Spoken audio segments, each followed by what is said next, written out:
오늘 말씀의 제목은 성경대로 이루셨습니다. 성경대로 이루셨습니다 입니다. 이와 같은 제목으로 하나님의 말씀을 전할 때 하나님께서 우리에게 주시는 은혜가 있으시기를 바랍니다. 오늘 제목과 같이 예수님의 모든 그런 말과 행동은 하나님의 계획에 따라 이 성경에 말씀하신 대로 한치의 오차도 없이 이루어지고 있습니다. 성취되고 있습니다. 여러분, 오늘 말씀도 그러합니다. 예수님께서는 그 구원의 계획이 이제 다 이루어진 것을 아셨습니다. 육으로는 비록 기진하여서 그 힘을 다하셔서 돌아가시지만 이 영으로서는 이 하나님의 아들로서의 그 사명을 완수하신 것을 주님은 아셨어요. 오늘 28절의 말씀 보니 그 후에 예수께서 모든 일이 이미 이루어진 줄 아시고 성경을 응하게 하려 하사 이르시되 내가 목마르다 하시니, 그 앞에 부분에 보면 그 후에 예수께서 모든 일이 이미 이루어진 줄 아셨다, 그렇게 말씀하신 것이 그 의미입니다. 뿐만 아니라 그 후반에 보면 성경을 응하게 하려 하사 이르시되 내가 목마르다 하시니라고 이처럼 말씀을 하고 있는데요, 역시 하나님의 아들 이 메시아에 대한 예언이 구약 성경에 곳곳에 나와 있는데 시편 69편 21절에 그들이 쓸개를 나의 음식물로 주며 목마를 때에는 초를 마시게 하였사오니, 바로 이와 같은 구약의 시편의 말씀의 예언의 성취임을, 그 말씀대로 이루어짐을 오늘 확인할 수가 있습니다. 여러분, 실제로 이 정오 이 12시경에 이 고대 근동의 이 팔레스타인 지역이 얼마나 더웠겠습니까? 많이 무더웠겠죠. 더구나 이 십자가에 못 박히셔서 이 죽임 당하시는 예수님은요, 심한 그 목마름과 이 갈증을 느끼셨을 것입니다. 그래서 이 다른 복음서인 이 마가복음 15장 34절은 그것에 대해 이처럼 말씀하고 있습니다. 제9시에 예수께서 크게 소리 지르시되 엘리 엘리 라마 사막다니 하시니, 이를 번역하면 나의 하나님 어찌하여 나를 버리셨나이까 하는 뜻이라. 이처럼 주님의 그 갈증과 그 힘듦에 대해서, 그 탄식에 대해서 말씀하고 있습니다.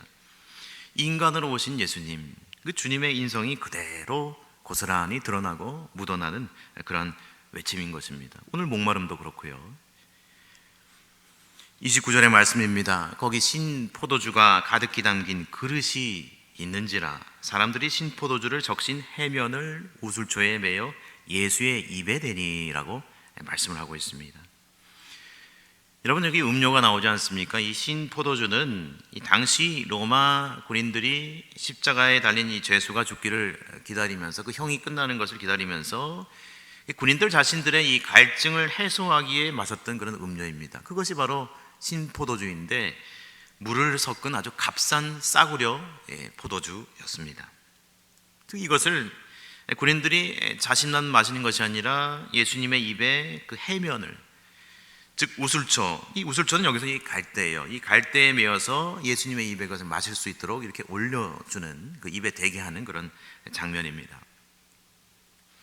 예수께서 신 포도주를 받으신 후에 이르시되 다 이루었다 하시고 머리를 숙이니 영혼이 떠나가시니라.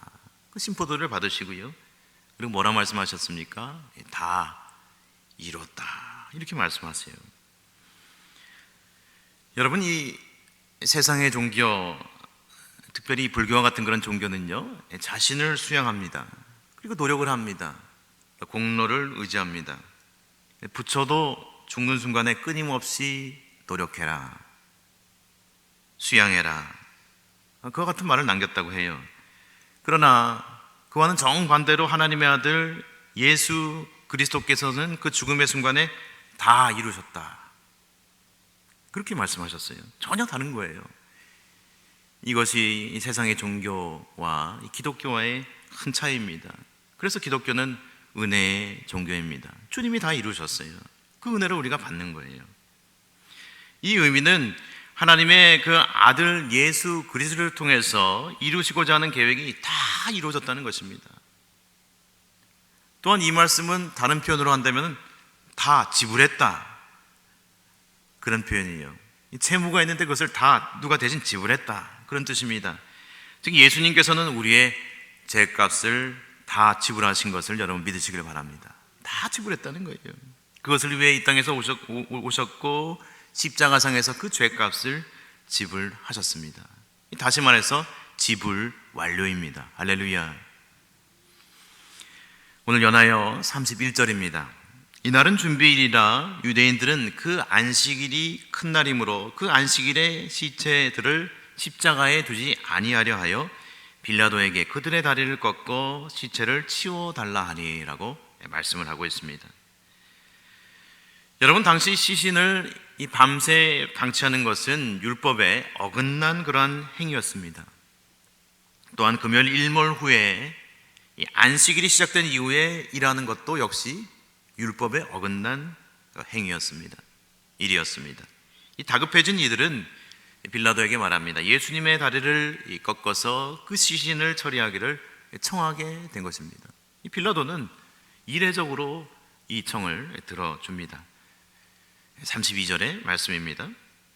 군인들이 가서 예수와 함께 못 박힌 첫째 사람과 또 다른 사람의 다리를 꺾고, 즉 군병들은요 십자가에 달린 예수님과 더불어 이 다른 죄수들이 있었는데 십자가에 달린 이 죄수들의 다리를요 순서대로 꺾습니다. 잔인하죠. 그 다리를 꺾음으로 이 당시에 이 숨이 남아있고 붙어있던 죄수들이 이 다리에 힘이 없어지니까 지탱할 힘이 없어진 거예요. 그래서 숨이 끊어지는 거예요. 더 이상 숨을 쉴 수가 없게 되어 바로 죽음에 이르게 되었다. 그런 역사가들의 그런 증언이 있습니다. 여러분, 그런데 우리 예수님의 경우는 어땠습니까? 오늘 33절의 말씀에 보니 예수께 이르러서는 이미 죽으신 것을 보고 다리를 꺾지 아니하고 라고 말씀을 하고 있습니다. 즉 예수님은 십자가에 달리신 이 반나절 만에 이 다른 죄수들보다 일찍 숨을 거두신 거예요. 그만큼 예수님의 그 선 고통이 너무나 컸던 거예요. 채찍질 당하시고 또 그 육신이 두 차례 이미 심문 과정을 통해서 많은 그런 어려운 가운데 탈진과 소진 상태에 있으셨던 거예요. 그래서 이미 숨을 거두셨기에 군병들은 예수님의 다리를 이번에 꺾지 아니합니다. 또한 연하여 34절의 말씀 보면요, 그중 한 군인이 창으로 옆구리를 찌르니 곧 피와 물이 나오더라 라고 말씀합니다. 아주 세밀한 그런 묘사입니다.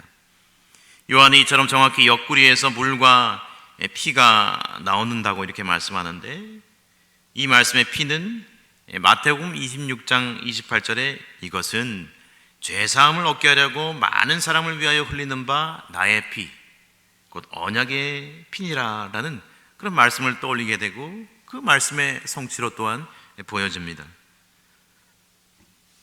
뿐만 아니라 주님의 옆구리에서 흘리는 물이 있어요. 이 물은요 예수님께서 생전에 주셨던 그런 물 세례를 상징하는 것으로 주경가들이 풀이합니다. 또한 예수님의 이처럼 물과 피를 남김없이 쏟아내시는 것은, 이것을 요한이 요한복음에서 정확히 기술한 이유는 당시 예수님께서 실제로 죽은 것이 아니라 죽은 것처럼 보였다고 말하는 이 가현설주의자, 이 도세티즘을 말하고 있는 그런 사람들이 있었어요. 그 주장을, 그 이단들을 반박하기 위해서 요한이 정확히 기록했다, 이처럼 또한 말씀하고 있어요.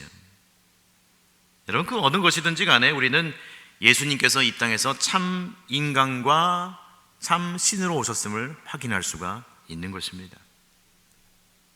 또한 오늘 35절의 말씀입니다. 이를 본 자가 증언하였으니 그 증언이 참이라. 그가 자기의 말하는 것이 참인 줄 알고 너희로 믿게 하려 함이니라. 이 말씀의 소두에 보니 요한은 자신이 본 바를 이를 본 자라고 기록하여서 이 목격자로서의 자신의 그 객관성을 높여서 그것을 기록하고 있습니다. 즉 요한은 예수님의 죽음이 역사적인 사실임을 최대한 이 객관적으로 기록을 함으로써 믿는 이들이 의심하지 않고 믿음을 갖도록 하나님이 섭리하신 것입니다. 그 저자를 통해서 섭리하신 거예요. 여러분, 이 짧은 구절을 통해서 우리는 요한처럼, 요한과 같이 구원과 부활신앙의 목격자임을 우리 스스로 되돌아볼 수가 있는 것입니다. 사랑하는 여러분, 우리는 이 구원의 감격과 부활의 소망이 내 안에 있는 목격자입니까? 여러분, 우리 자신을 돌아볼 수 있어야 해요. 내가 요한과 같이 주님의 부활의 증인인가, 목격자인가, 주님의 생명이 내 안에서 살아서 숨쉬고 있는가. 우리는 이 말씀 구절구절을 통해서 믿음으로 그것을 취해야 하는 줄로 믿습니다. 여러분, 우리가 대답한 대로, 아멘으로 화답한 대로 우리가 부활의 목격자로서, 증인으로서의 삶을 우리는 살아야 하는 것입니다. 여러분, 주님은요, 나 혼자 이 구원을 알고요, 이 기쁨을 알고요, 그것을 그치는 것을 원하지 않으실 것입니다. 이 구원의 소식을 깨달았으면 주님은 우리가 널리 전하기를 원하시는 거예요. 깨달은 자는 그것을 전해야 하는 거예요. 주님이 우리로 이 진리를 깨닫게 하신 것은 무엇입니까? 그것을 곧 세상에 알리라는 것입니다. 그 방법은 우리가 여러 가지를 또 기도하며 생각해 볼 수가 있겠어요. 그러므로 우리는 이 구원의 소식을 이 땅의 사람들에게 알릴 그러한 책임을 하나님께로부터 부여받은 것입니다. 그러한 사명을 하나님께로부터 부여받은 것입니다. 할렐루야. 마태복음 28장 19절 20절은 그래서 이 복음 전파의 사명에 대해서 이렇게 말씀하고 있습니다. 그러므로 너희는 가서 모든 민족을 제자로 삼아 아버지와 아들과 성령의 이름으로 세례를 베풀고 내가 너희에게 분부한 모든 것을 가르쳐 지키게 하라. 볼지어다 내가 세상 끝날까지 너희와 항상 함께 있으니라 하시니라. 할렐루야. 주님의 마지막 지상 명령 유언입니다. 그러므로 우리는 이 부활의 소식, 이 구원의 복된 소식을 전해야 하는 것입니다. 바라기는 주님의 나라에 이르는 날까지 이 구원의 진리를 날마다 증거할 수 있는 우리 안락의 성도님들 다 되시기를 주님의 이름으로 축원합니다. 아멘. 우리 연하여 우리 36절입니다. 이 일이 일어난 것은 그 뼈가 하나도 꺾이지 아니하리라 한 성경을 응하게 하려 함이라. 여러분, 우리는 유월절을 생각해 보아야 합니다. 즉 유월절에 이 어린 양을 먹을 때 이 뼈를 꺾지 않았어요. 이 뼈를 꺾지 않고 이들이 그것을 이 통째로 먹었듯이 이 예수님의 희생 또한 이 한 마리 전체가 이 비유컨대 상징컨대 완전한 죽음으로 드려졌음을 말합니다. 즉 예수님께서 고린도 전서 5장 7절에 우리의 유월절 양 곧 그리스도께서 희생되셨느니라의 이 말씀과 같이 친히 이 사한 제물이 되셨기 때문에 더 이상 짐승의 제사와 그 희생이 필요 없게 된 것입니다. 여러분, 이것은 놀라운 구원의 사건입니다. 구약 성경에 이 홍해의 사건이 있었지만 그와 비할 바가 못 됩니다. 놀라운 은혜의 사건입니다. 예수님의 보혈로 우리의 죄가 사해졌습니다. 하나님의 자녀가 성소에 나아갈 수 있는 길이 생긴 것입니다. 그래서 히브리서 10장 19절 이하는 이렇게 우리에게 말씀합니다. 그러므로 형제들아 우리가 예수의 피를 힘입어 성소에 들어갈 담력을 얻었나니 그 길은 우리를 위하여 휘장 가운데로 열어놓으신 새로운 살 길이요 휘장은 곧 그의 육체니라. 할렐루야. 보배롭고 산 길이 열린 거예요. 휘장이 찢겨진 거예요. 주님이 그 육체의 죽으심으로 그 길을 친히 열어주셨습니다. 또한 37절 말씀해 보니 또 다른 성경에 그들이 그 찌른 자를 보리라 하였느니라 라는 그러한 말씀이 있음을 우리는 주목하여 보게 됩니다. 오늘 성경의 설교 말씀의 제목이기도 하지만은 구약의 그 성경 말씀이 계속 이루어지고 있어요. 이 또한 마찬가지입니다. 요한은 이 구절을 통해서 스가랴서 12장 10절 말씀과 관련하여서 그들이 그 찌른 바 그를 바라보고 그를 위하여 애통하기를 라고 말씀하는 이 스가랴서의 말씀을 통해서 예수님의 죽음이 뚝 떨어진 것이 아니라 이미 스가랴서에 예견된 죽음이며 뿐만 아니라 즉 찔림을 받은 예수님께서 어떻습니까? 부활하실 것을 예견하고 말씀하고 있습니다. 또 이러한 예견은요, 이 요한복음의 저자인 요한이 이뿐만 아니라 신약성경의 맨 끝인 요한계시록에서도 연결되어 다음과 같이 말씀하고 있는 것을 우리는 주목하여 볼 수가 있습니다. 재림하실 주님에 대해서 말씀하십니다. 볼지어다 그가 구름을 타고 오시리라. 각 사람의 눈이 그를 보겠고 그를 찌른 자들로 볼 것이요 그를 찌른 자들도 볼 것이요 라고 이 계시록에서는 이렇게 또 예언하고 있습니다. 즉 여기서 그를 찌른 자들도 볼 것이요 라고 하는 이 말씀의 의미는 즉 예수님께서 재림하실 것입니다. 여러분 믿으십니까? 다시 오실 것인데 예수님께서 재림하실 때 그 예수님을 찌른 그 적대시하던 사람들마저도 부활하신 주님을 목도하게 될 것을 예언하고 있는 것입니다. 주님은 부활하실 것이라는 거예요. 주님은 다시 오신다는 거예요.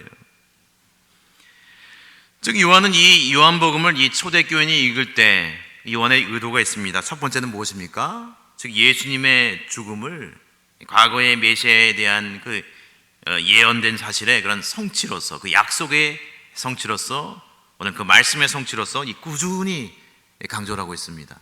오늘 설교의 제목처럼. 뿐만 아니라 둘째, 이 장차 오실 예수 그리스도 이 메시아에 대한 소망과 그런 기대와 믿음을 불러일으키는 그런 비전을 지금 제시하고 있는 거예요. 즉 무슨 말입니까? 앞으로 이 숱한 그 핍박과 그 가시밭길과 이 고난을 이겨나가야 하는 이 초대교회 성도들과 뿐만 아니라 오늘날 이 땅을 살아가면서 믿음 생활을 하는 우리 모든 이 하나님의 자녀들에게 이 다시 오실 메시아이신 그리스도를 대망하게 하고 소망하게 하고 믿음을 갖게 하고 기대하게 하는 줄로 믿습니다. 할렐루야. 이것이 바로 오늘 너희를 찌른 자들도 보게 되리라, 그런 말씀 속에 숨어있는 뜻이에요. 주님의 부활을 소망하라는 것이에요. 사랑하는 여러분, 이 땅에 살아가면서 믿음의 순례길을 갈 때 고난이 그치지 않지만 오늘 말씀처럼 다시 오실 주님을 기대하고 소망하며 힘을 내며 그 복음을 전파하며 부활의 소식을 전하며 살아갈 수 있는 우리 안락의 모든 성도님들이 되시기를 주님의 이름으로 축원합니다. 아멘. 우리